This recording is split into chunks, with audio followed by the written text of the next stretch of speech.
జార్ఖండ్లోని దుమ్కా జిల్లాలో స్పెయిన్ పర్యాటకురాలిపై జరిగిన సామూహిక లైంగిక దాడిపై గాయకురాలు చిన్మయి శ్రీపాద తీవ్రంగా స్పందించారు. ఈ ఘటనపై భారతీయులందరూ సిగ్గుతో తలదించుకోవాలని అన్నారు.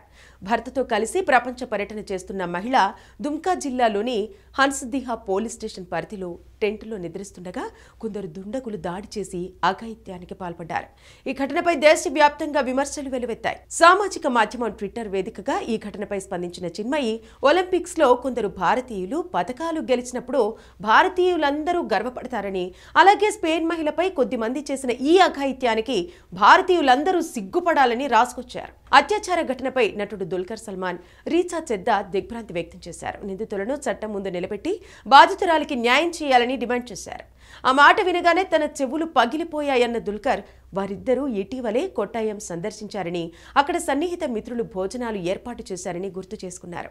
ఎవరికీ ఎక్కడా ఇలాంటి ఘటనలు జరగకూడదని పేర్కొన్నారు. నటి చెద్దా ఈ ఘటనను అవమానకరంగా పేర్కొన్నారు. భారతీయులు తమ ఇంట్లోని స్త్రీలను చూసినట్టుగానే విదేశీయులను చూస్తున్నారని, కుళ్లిపోయిన మన సమాజాన్ని చూస్తే సిగ్గేస్తోందని ఆవేదన వ్యక్తం చేశారు.